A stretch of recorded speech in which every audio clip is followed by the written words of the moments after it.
सुप्रभात बच्चों, हिंदी कक्षा में आपका स्वागत है।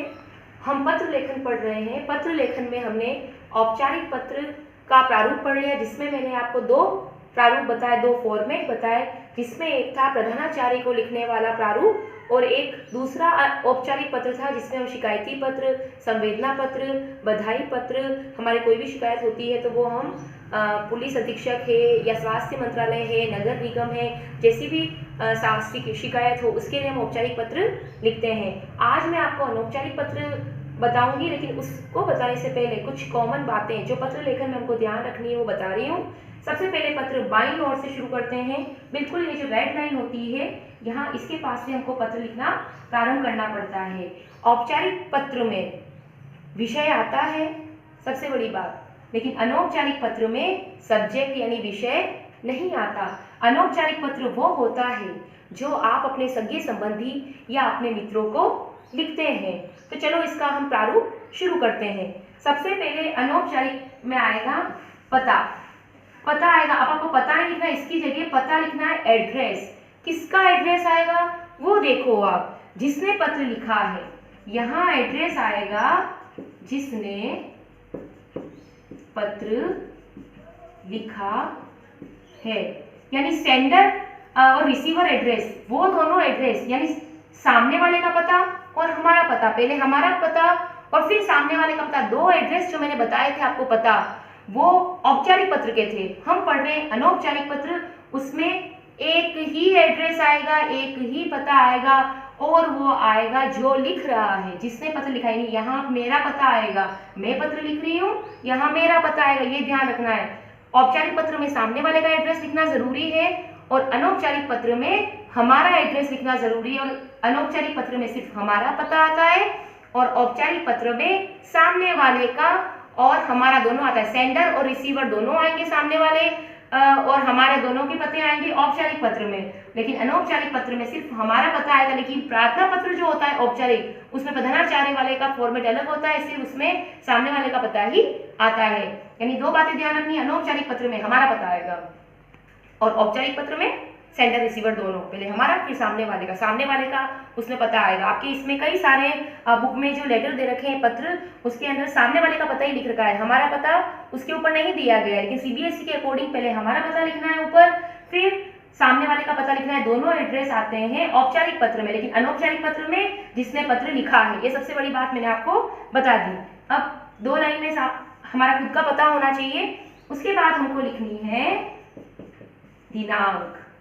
दिनांक जो भी हो, जैसे 18 अगस्त 2020, ठीक है। ये पहले पता आ गया खुद का, स्वयं जो लिख रहा है, जैसे आपका आएगा अनौपचारिक में। फिर दिनांक आ गई, फिर एक लाइन छोड़नी है, ये जो क्रॉस है वो एक लाइन छोड़नी। अब यहाँ पर विषय आएगा क्या? नहीं, विषय नहीं आएगा। विषय औपचारिक पत्र में आता है, अनौपचारिक पत्र में विषय नहीं आता। दो चेंज है। पहला चेंज मैंने पता का बताया आपको, एड्रेस का। दूसरा चेंज जो बताया वो विषय। विषय नहीं आएगा, इसमें डायरेक्ट क्या आएगा? संबोधन। जैसे औपचारिक पत्र में माननीय, मान्यवर आता है, उसी प्रकार इसमें जिसको पत्र लिख रहे हैं हम उनका संबोधन। अब हमारा मित्र है तो प्रिय मित्र आएगा, हमारे चाचा जी है तो आदरणीय चाचा जी, दादाजी है तो आदरणीय दादी जी, ऐसे आएंगे। तो संबोधन हो गया। और उसके बाद अभिवादन। अभिवादन कैसे करते हैं? हम अपने टीचर्स का अभिवादन करते हैं ना, गुड मॉर्निंग, है ना, ऐसे करके नमस्ते। बड़ों को बड़ों को जो करते हैं वो छोटों को क्या देते हैं? आशीर्वाद देते हैं। तो बड़ा अगर यहाँ कोई है, आदरणीय चाचा जी, तो यहाँ पर क्या है? चरण स्पर्श, फिर पूर्ण विराम। और प्रिय मित्र, नमस्ते, इसको चरण स्पर्श नहीं बोलोगे। और अगर आप बड़े हो और आपसे छोटे को पत्र लिख रहे हो, प्रिय अनुज, यानी छोटा भाई है, प्रिय अनुजा, छोटी बहन है, तो शुभ आशीर्वाद या खुश रहो। ये संबोधन और अभिवादन हो गए। तो ये संबोधन और अभिवादन हो गए। इसके बाद आपको क्या करना है? इसके बाद आपको वन लाइन छोड़नी है, स्किप करनी है। अब अपनी विषय वस्तु, कंटेंट जो है वो आपको लिखना शुरू करना है। विषय वस्तु। अब विषय वस्तु हमारा अनौपचारिक पत्र है तो इसकी बिल्कुल साधारण भाषा होनी चाहिए, सरल भाषा होनी चाहिए। अपनों के साथ जैसी बातें करते हैं वैसी बातें इन पत्रों के अंदर आनी चाहिए। तो विषय वस्तु कि मैं यहाँ खुश हूँ और आशा करता हूँ कि आप सभी वहाँ प्रसन्नचित होंगे। आगे समाचार यह है, जो भी टॉपिक हो, जो भी विषय आपको दिया गया है उससे रिलेटेड आपको बातें यहाँ लिखनी है। तो विषय वस्तु, ये कंटेंट आ गया पूरा, ठीक है। उसके बाद विषय वस्तु कंप्लीट हो गई और उसके बाद आपको यहाँ लिखना है आपका प्यारा भांजा, आपका बेटा, जो भी आपका नाम है, यानी कि आज्ञाकारी पुत्र। नो, आज्ञाकारी पुत्र लिखने की जरूरत नहीं है। भवदीय, विनीत, ये सारे औपचारिक पत्र में आते हैं जहाँ पर औपचारिकता करते हैं। यहाँ आपका बेटा, आपकी बेटी, जो भी तुम्हारा मित्र, तुम्हारा भाई और अपना यहाँ नाम। तो एक तो इसमें विषय नहीं आता, एक ही एड्रेस आता है, वो होता है खुद का।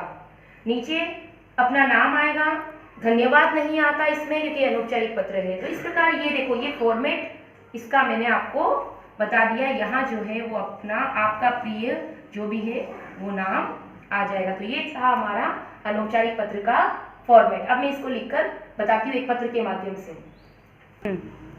हाँ तो बेटा, अब मैं आपको अनौपचारिक पत्र बता रही हूँ। मित्र को प्रतियोगिता में सफलता पर बधाई पत्र लिखिए। कई इसके विषय हो सकते हैं, पिताजी के लिए हो सकता है, माताजी के लिए हो सकता है, आपके चाचा जी के लिए हो सकता है, किसी भी विषय पर ये हो सकता है। तो सबसे पहले हम इस पत्र को लिखना शुरू करते हैं। सबसे पहले खुद का एड्रेस आएगा, यानी मेरा, मैं लिख रही हूँ ना, मेरा एड्रेस आएगा। आप अपना एड्रेस यहाँ लिखें, 25 101 संजय कॉलोनी। पता बहुत बड़ा नहीं होना चाहिए, 2 या 3 लाइन में होना चाहिए। भीलवाड़ा, ये राजस्थान, शॉर्ट फॉर्म, ठीक है। पिन कोड वगैरह मांगे थे, यहाँ पिन कोड भी लिखते हैं। अब यहाँ पर आएगी आपकी दिनांक, दोनों ही पत्रों में आती है दिनांक, जिस दिन पत्र आप लिख रहे हैं। 18, ये देखो दिनांक में क्या चेंज नजर आ रहा होगा आपको, 2020। वाला लाइन स्किप करनी है। अब यहाँ संबोधन और अभिवादन आना है, तो आपको पत्र किसको लिखना है, मित्र को। तो संबोधन किसको दोगे, मित्र को। तो क्या बोलोगे मित्र को, प्रिय राकेश, प्रिय सुरेश, जो भी उनका नाम है, प्रिय मित्र सुरेश, लिखो मत लिखो, सप्रेम नमस्कार। ये आपका हो गया संबोधन, ये आपका हो गया अभिवादन। इसको सप्रेम नमस्कार आपने किया है। अब आपको वन लाइन स्किप करनी है, छोड़नी है। अब पत्र का जो विषय वस्तु है वो आपकी प्रारंभ हो जाएगी। तो पत्र की जो विषय वस्तु प्रारंभ हो जाएगी। अब शुरुआत कैसे करनी है, सफलता पर बधाई दे रहे हो आप, तो उसकी लैंग्वेज थोड़ी अनौपचारिक होनी चाहिए, उसमें फॉर्मेलिटी नहीं होनी चाहिए। जैसा आप अपने मित्र को लिखना चाहते हो, सिंपल सरल भाषा। अपनों को जो लिखते हैं, मैं यहाँ खुश हूँ और आशा करता हूँ कि तुम भी वहाँ प्रसन्न चित्त होंगे। शुरुआत एक अच्छे लेटर की, जिसमें बधाई हो, कुशल क्षेम पूछ रहे हैं, अच्छा कोई है उसको सूचना दे रहे हैं, तो ये लैंग्वेज हम लिखते हैं। मैं यहाँ खुश हूँ और आशा करता हूँ कि तुम भी वहाँ प्रसन्नचित्त होंगे। मुझे यह जानकर अत्यंत प्रसन्नता हुई। अब बधाई देनी है तो सफलता पे बधाई देनी है, तो आपको कहीं ना कहीं से जानकर प्रसन्नता हुई होगी। तो ये आप लिखो, कल सुबह का या परसों सुबह का मैंने समाचार पत्र पढ़ा, उसमें देखा कि तुम राज्य स्तरीय या विश्व स्तरीय या जिला स्तरीय प्रतियोगिता, जो प्रतियोगिता का नाम है, इसमें जैसे इसका जिला स्तरीय है, डिस्ट्रिक्ट लेवल पे हो रही है, वाद विवाद प्रतियोगिता में प्रथम आया। तो उसको ये जानकर अत्यंत प्रसन्नता हुई कि मुझे यह जानकर अत्यंत प्रसन्नता हुई कि तुमने जिला स्तरीय, ये जिला स्तरीय हुई, वाद विवाद प्रतियोगिता में प्रथम स्थान प्राप्त किया। इसके लिए मेरी ओर से तुम्हें बधाई। जब भी बधाई पत्र लिखते हैं तो पहली या दूसरी लाइन में बधाई आ जानी चाहिए, ये नहीं कि पूरी रामायण गा दी, मैं यहाँ खुश हूँ, आशा करता हूँ तुम भी वहाँ खुश होंगे, मैं ये पढ़ाई कर रहा हूँ, तुम क्या पढ़ाई कर रहे हो, पापा मम्मी कैसे हैं, उनको मैं जब से याद करना, ओ मैं तो भूल ही गया, तुमको मेरी ओर से बधाई। लास्ट में कभी बधाई नहीं देनी है, बधाई ऊपर ही आएगी। बधाई वाले पत्र में बधाई ऊपर ही दें। तो मुझे यह जानकर अत्यंत प्रसन्नता हुई कि तुमने जिला स्तरीय वाद विवाद प्रतियोगिता में प्रथम स्थान प्राप्त किया, इसके लिए मेरी ओर से तुम्हें बधाई। बधाई पहले दे दो, जानकर अपनी कुशल क्षेम बताकर कैसे हो करके बधाई दे दो। अब मेरी कामना है कि भविष्य में भी तुम इसी प्रकार सफलता पाओ और तरक्की करो। आप अपनी ओर से भी कोई यहाँ लैंग्वेज बना सकते हैं कि मैंने अब आगे ये किया है, मैंने भी उस प्रतियोगिता में भाग लिया था, मेरा ये स्थान रहा, और फिर मेरी कामना है, ये कामना जरूर करो, ईश्वर से जो प्रार्थना होती है अंत में, मेरी कामना है कि भविष्य में तुम भी मेरी कामना है कि भविष्य में तुम इसी प्रकार सफलता पाओ और तरक्की करो। ये लाइन हो गई पूरी। अब लास्ट में आप ये लिखें तो अच्छा लगेगा। ये लाइन देखो मैंने लिखी है, मेरी ओर से अंकल व आंटी को चरण स्पर्श व छोटू को प्यार। छोटा बच्चा है, उसका भाई है, छोटा उसका भी भाई हुआ। फिर एक लाइन स्किप करनी है और यहाँ अपना नाम लिखना है, तो तुम्हारा अभिन्न जो अलग ना हो, जो अच्छा मित्र हो। तो ये एक लैंग्वेज थी। कुछ पत्रों की लैंग्वेज मैं आपको वैसे ही बता देती हूँ और फिर मैं आपको दूंगी प्रश्न। ये तो बधाई पत्र था। इसी के साथ जो पत्र होते हैं, बड़े भाई की ओर से छोटे भाई को कुसंगति से बचने की शिक्षा देते हुए, तो तुम्हारा पत्र मिला। जानकारी यह जानकर प्रसन्नता हुई कि तुम अच्छे अंकों से प्राप्त हुए। इसी वर्ष तुम्हें पिताजी के स्थानांतरण ट्रांसफर के कारण एक नया शहर में जाना पड़ेगा। वहां तुम्हारा विभिन्न प्रवृत्तियों में छात्रों से संपर्क होगा। उनसे तुम्हें कुसंगति यानी बुरी संगति से सदैव बचकर रहना होगा। जीवन पर संगति का बहुत बड़ा प्रभाव पड़ता है, यानी उसको राय देनी है कि उसको क्या करना है। अंत में यह बुरी संगति का ही परिणाम होता है कि विद्यालय पढ़ने वाला कोई बालक विद्यालय छोड़कर सिनेमा घर जाता है, बीड़ी सिगरेट पीता है, व्यवहार में अपशब्दों का प्रयोग करता है, गाली गलौज। तो कुसंगति के ही परिणामवश बालक अपना जीवन बर्बाद कर देता है। तो मैं आशा करता हूं कि तुम्हें मेरे इस पत्र को पढ़कर प्रेरणा मिली होगी, तो तुम अच्छे गुणों को अपनाओगे, कुसंगति से दूर रहोगे। तो ये कुसंगति से बचने वाला पत्र है।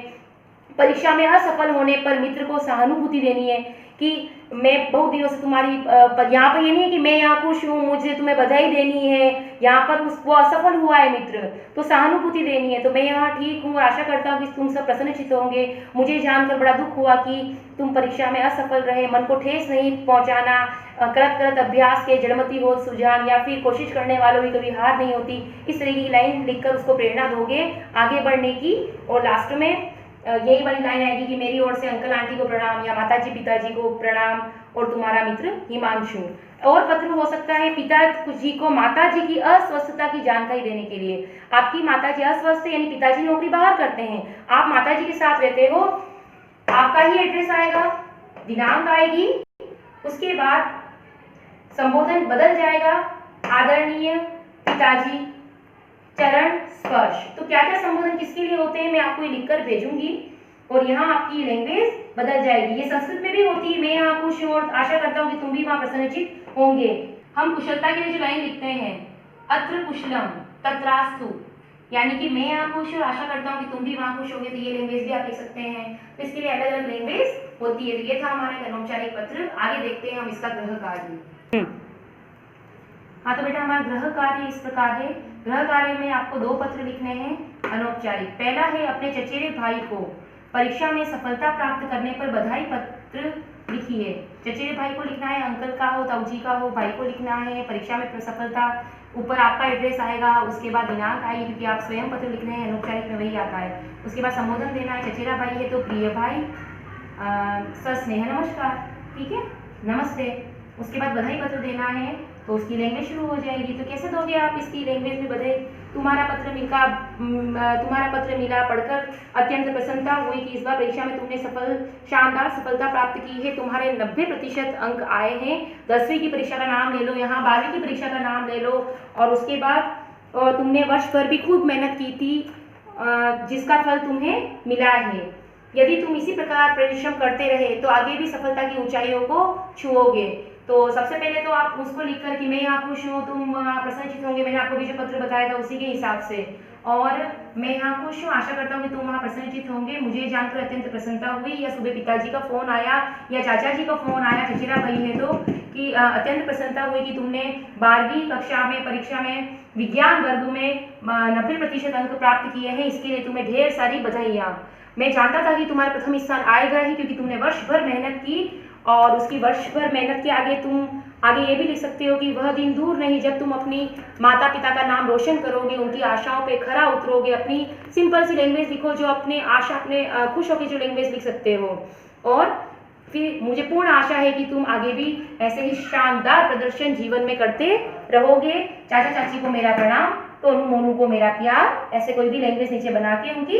और तुम्हारा भाई, आपका नाम, यहाँ आपका एड्रेस लिखना, ऊपर आपका, आप जहाँ रह रहे हो वो लिखना। और नीचे आपका नाम लिखना है। दूसरा पत्र है, पिताजी को रुपए मंगवाने के लिए एक पत्र लिखिए। अब पिताजी से रुपए मंगवाने, इसका मतलब आप उनसे दूर रहते हो, आप हॉस्टल में भी रह सकते हो, आप अपने घर पे या पिताजी कहीं बाहर सर्विस कर रहे हैं वहां पर भी रह सकते हैं। सबसे पहले आपका एड्रेस, जिस दिन पत्र लिख रहे हो वो दिनांक आएगी, अंदर जहाँ पत्र अपन नाम लिख रहे हैं। संबोधन क्या आएगा पिताजी के लिए, आदरणीय पिताजी, चरण स्पर्श, संबोधन और अभिवादन। संबोधन आदरणीय पिताजी, संबोधन बोलते हैं उनको, और उसको बात जो बोलते हैं अपन हम, और अभिवादन चरण स्पर्श। और मैं यहाँ खुश हूँ और आशा करता हूँ कि आप सभी वहाँ प्रसन्नचित्त होंगे। आगे समाचार यह है कि मैंने अभी अर्धवार्षिक परीक्षा में भी शानदार रिजल्ट, जो मेरा परिणाम घोषित हुआ है, या वार्षिक परीक्षा में 90% अंक आए हैं, या कुछ भी आप लैंग्वेज बना के उसके बाद। और अब मुझे नए वर्ष के लिए कुछ किताबें खरीदनी है, मेरी कमीज़ भी फट गई है, मेरी कमीज़ यानी शर्ट भी लेनी है, तो उसके लिए और कुछ रुपए मुझे आवश्यक सामग्री जो लानी है मेरे पढ़ाई से संबंधित, तो उसके लिए मुझे रुपयों की आवश्यकता है। तो आप 2500 रुपये शीघ्र ही डाक में भिजवाने का प्रबंध करें। आजकल तो मोबाइल फ़ोन है, तो आप मोबाइल पे करें। और फिर लास्ट में माता जी को मेरा चरण स्पर्श कहना, छोटी को मेरा प्यार देना, और आपका प्यारा बेटा या आपका बेटा, और यहाँ आपका नाम लिखना। इस प्रकार से आप अपनी लैंग्वेज बनाकर ये दोनों पत्र जैसे मैंने फॉर्मेट बताया वैसे आप करें। तो ये था हमारा पत्र लेखन।